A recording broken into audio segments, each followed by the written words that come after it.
Je disais qu'il est temps que tu puisses agir par rapport aux déclarations que tu es en train de faire. Jacques chapitre 2, verset 14, Jacques dit ceci, « Mes frères, que sert-il à quelqu'un de dire qu'il a la foi s'il n'a pas les œuvres? La foi peut-elle le sauver ?» Si un frère ou une sœur sont nus et manquent de la nourriture de chaque jour et qu'un l'un d'entre vous leur dise « Allez en paix, chauffez-vous et vous rassasiez » et que vous ne leur donnez pas ce qui est nécessaire au corps, à quoi cela sert-il? Il en est ainsi de la foi. Si elle n'a pas les œuvres, elle est morte en elle-même. Il y a beaucoup de chrétiens qui marchent avec une foi pourrie, une foi morte qui est en train de pourrir, qui est en train de sentir mauvais. Aujourd'hui, l'église d'hier, je lisais un article sur Jeune Afrique qui m'a fait vraiment de la peine. Comment est-ce qu'on décrit l'église dans mon pays, la RDC, dans la ville de Kinshasa? Ça m'a vraiment fait de la peine. J'ai dit, voilà l'image que le monde a de l'église. Il n'y a pas eu un article qui a été écrit pour vanter ce que l'église fait. Il n'y a pas un article qui a été écrit pour vanter comment est-ce que l'église est en train de changer le quotidien des gens. Et nous crions, nous sommes là sur Facebook, ailleurs sur YouTube, en train de montrer nos églises, nos assemblées qui grandissent de plus en plus, en train de parler beaucoup, mais il n'y a pas d'impact dans un pays qui se meurt tous les jours. Qu'est fait l'église? Mais un article qui dépeint par contre comment est-ce que les hommes sont servis du nom de Jésus pour s'enrichir. Cela me rappelle une chanson d'un artiste musicien qu'on dirait profane, Papa Wemba qui a dit Longi à Jésus. Vous là, t'es Longi à Jésus, vous mettez le visage de Jésus pour faire le mal, pour extorquer le peuple. Ah, mais là n'est pas le sujet. Mais là, c'est une foi qui est morte, qui pourrit, une foi qui sent mauvais. L'apôtre Paul dit que nous sommes le parfum de Christ. Parfum de Christ, mais quel genre de parfum?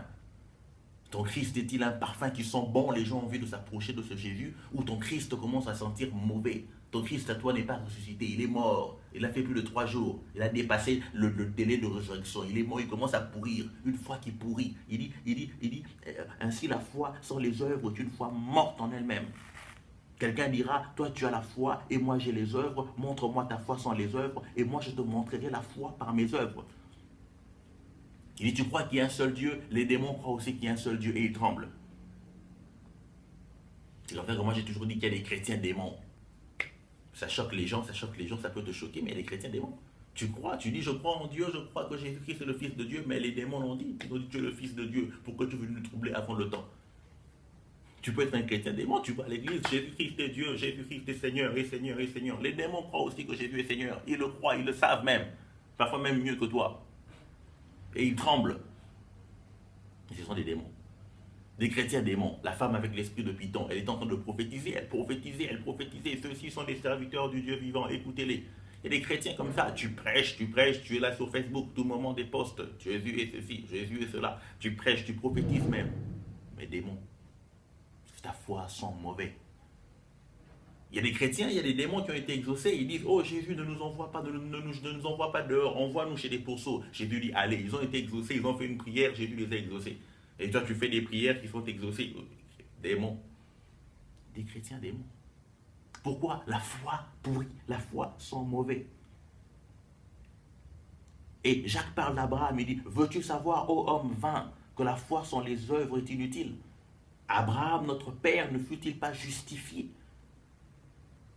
par les œuvres lorsqu'il offrit son fils Isaac sur l'autel? Tu vois que la foi agissait avec ses œuvres et que par les œuvres, la foi fut rendue parfaite. Ainsi s'accomplit ce que dit l'Écriture. Abraham crut à Dieu et cela lui fut imputé à justice et il fut appelé ami de Dieu. Vous voyez que l'homme est justifié par les œuvres et non par la foi seulement. Non, par la foi seulement. Au fait, qu'est-ce que Jacques veut dire? Il dit la foi dans sa totalité. C'est ce que l'auteur d'Hébreux maintenant explicite clairement. Il dit la foi, c'est l'espérance, des choses qu'on espère. Et ça, c'est là où beaucoup de chrétiens, c'est là où le christianisme s'attache. On espère en Dieu, nous avons la foi qu'il reviendra. Mais il ne s'arrête pas là. Il dit une démonstration de celle qu'on ne voit pas. Et c'est là où ça pêche. Une démonstration de celle qu'on ne voit pas. Démontrer que l'on croit en Dieu.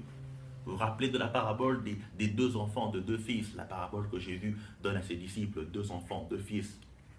Leur père vient et il dit à l'un, il dit, va et fais ceci pour moi. Il dit, oh oui, papa, j'irai, oui papa, j'irai faire. Et l'autre, on lui dit, va, l'autre dit, oh, il boude, il dit, non, mais non, tu m'envoies toujours, c'est toujours moi, je n'irai pas. Mais Jésus dit qu'après un certain temps, celui qui avait dit, celui qui avait déclaré eux au fort qu'il ira, n'est jamais allé.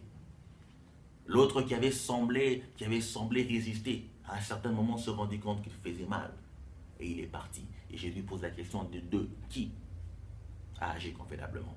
Vous voyez que ce n'est pas le fait, la foi, ce n'est pas le fait quand tu cries sur les trottoirs, j'ai la foi, j'ai la foi, j'ai la foi. Mais la foi, c'est celui qui démontre sa foi. Le deuxième fils a bien agi, il a démontré. Parce qu'à un certain moment, il a cru. Il a dit, c'est mon père. Je lui dois le respect, je dois faire ce qu'il me dit. Mais l'autre qui disait, l'autre qui voulait montrer à tout le monde que c'est lui le respectueux, ne l'a pas fait. De quelle catégorie de fils es-tu? De ceux qui déclarent à longueur de journée ou de ceux qui vivent et marchent, qui produisent les œuvres, les fruits dits de la repentance? C'est la foi qui amène toutes ces choses. Abraham n'a pas simplement dit, Seigneur, oui, je te suivrai, mais il est allé.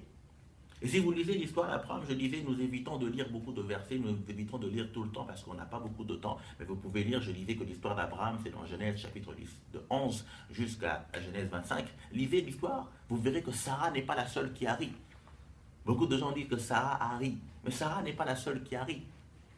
Abraham aussi a ri. Abraham, quand Dieu l'a dit qu'il aura un enfant, Abraham a ri, avant même que Sarah ne puisse rire. Au fait, vous savez, il y a aussi un lien très fort entre Abraham et Sarah, mais bon, là je parlerai de ça le jour où je serai autorisé, où j'aurai la capacité de parler du mariage. Je vous parlerai de ce couple, je parlerai d'Abraham et Sarah en tant que couple. C'est un couple magnifique, c'est un couple magnifique qui est extrêmement lié. Vous comprendrez pourquoi est-ce que Isaac ne pouvait pas sortir de n'importe quelle femme, mais Isaac devait sortir seulement de Sarah. Vous comprendrez pourquoi est-ce que Dieu change aussi le nom de Sarai en Sarah. En fait, vous comprendrez que les deux deviennent une seule chair. Mais bon, on ne parle pas de mariage. Pas encore, pas encore, pas encore. Le monde dira peut-être qu'on n'est pas encore équipé pour parler du mariage. Je ne pense pas que ce soit le cas. Mais bon, ne changeons pas de sujet. Restons dans notre sujet. L'histoire de mariage ne nous concerne pas. Mais Abraham rit. Quand Dieu dit à Abraham, quand Dieu parle à Abraham et dit à Abraham qu'il aura un enfant, Abraham rit. Abraham rit, Abraham dit, oh, que Isaac puisse vivre au-devant de toi. Alléluia. Abraham rit. Abraham se moqua. Mais alors qu'on appelle Abraham le père de la foi, alors qu'on dit qu'Abraham avait la foi, mais il a ri. Beaucoup de gens, quand quelqu'un vient, surtout nos prophètes actuels, quand ils viennent prophétiser sur toi, mon frère, ma soeur, le Seigneur m'a dit ceci ou cela, ils veulent que tu puisses dire Amen, Amen, Amen. Quand tu es calme, il dit frère, tu doutes, tu as l'esprit d'incrédulité. Non, ce n'est pas l'esprit d'incrédulité. Si ta parole vient de Dieu, mais laisse-moi quand même voir cette parole s'accomplir. Pourquoi tu veux m'imposer à dire Amen à un avenir incertain où je ne sais même pas si cela va arriver ou non? Non, si tu dois avoir la foi, tu dois dire Amen. Non, ma foi ne dépend pas de ce que je dise Amen. Ma foi dépend sur la parole de Dieu. Je sais que Dieu accomplit la parole de ses serviteurs. Et que tout celui qui vient dire des choses qui ne s'accomplissent pas est un faux prophète. Tu m'as dit des choses qui ne se sont pas encore accomplies. Pourquoi veux-tu que je dise Amen? Laisse-moi le temps. Abraham rit n'est pas un signe d'incrédulité. On a fait de nous incrédules à tout bout de champ. Quelqu'un vient, il se présente, je suis bishop. Allez, dis Amen. Non, je ne dirai pas d'abord Amen. Tu es incrédule. Non, il n'y a pas question d'incrédulité. Abraham a ri, Sarah a ri. Ils n'ont jamais été traités d'incrédules. Parce que malgré le fait qu'ils ont ri, quand Abraham rit, quand Sarah rit, quand Dieu dit à Sarah, l'année prochaine, à la même époque, je reviendrai et tu auras un enfant, on dit Sarah rit. Mais malgré qu'ils ont ri, ils ont démontré qu'ils avaient foi en Dieu parce qu'ils ont essayé. Un enfant ne vient pas par des paroles. Un enfant ne vient pas en disant « j'aurai un enfant », l'enfant vient. Vous savez tous comment est-ce qu'on produit un enfant. Comment est-ce que tu as été produit, comment j'ai été produit. Et Abraham, malgré l'âge avancé, d'ailleurs, Sarah fait remarquer cela à Dieu, il dit même si j'avais des désirs, mon Seigneur est vieux. Vous voyez, dans un langage adulte, ça veut dire il y a des choses qui ne marchent plus proprement. L'appareil en question ne fonctionne plus comme il se faut. Il est vieux, mon Seigneur est vieux, et moi je suis vieille pour avoir des désirs. Mais malgré la vieillesse, malgré que là-bas ça ne marchait plus convenablement, mais cette nuit-là, ils ont fait quoi? Ils ont essayé.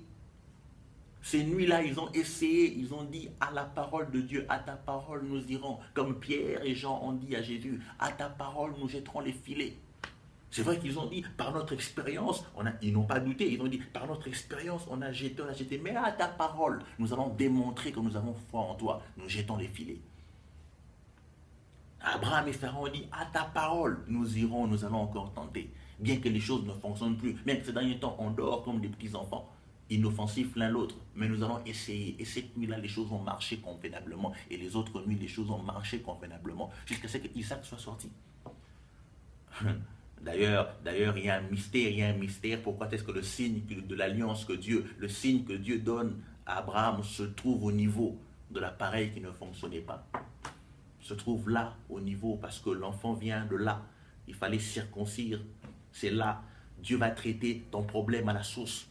Dieu va traiter ton problème à la source. Là où ça ne marche pas, c'est là où Dieu va traiter. Dans le domaine qui ne marche pas dans ta vie, c'est là où Dieu va donner un signe. Beaucoup de choses à dire. Mais la foi d'Abraham, c'est ce qui fait de lui un grand leader. La foi d'Abraham, c'est ce qui couvre son humanité. C'est ce qui fait que malgré ses faiblesses, il a pu obtenir de grands résultats. Dieu a fait de lui un grand nom. La foi d'Abraham, c'est ce qui couvre ses faiblesses. C'est ce qui l'amène à être un grand leader. Parce qu'il a la foi que Dieu va le délivrer de ses ennemis.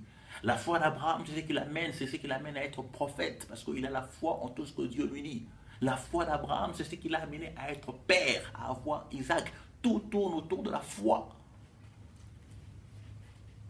La Bible dit, or sans la foi, il est impossible de lui être agréable. Impossible d'être agréable à Dieu sans la foi. Celui qui n'a pas la foi n'est pas agréable à Dieu.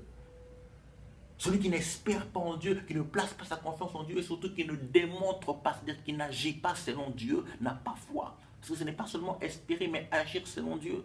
Tu dis que tu crois en Dieu, mais tu vis encore dans le péché, tu n'obéis pas à Dieu, tu n'as pas la foi. Ta foi t'aurait poussé à abandonner ces choses.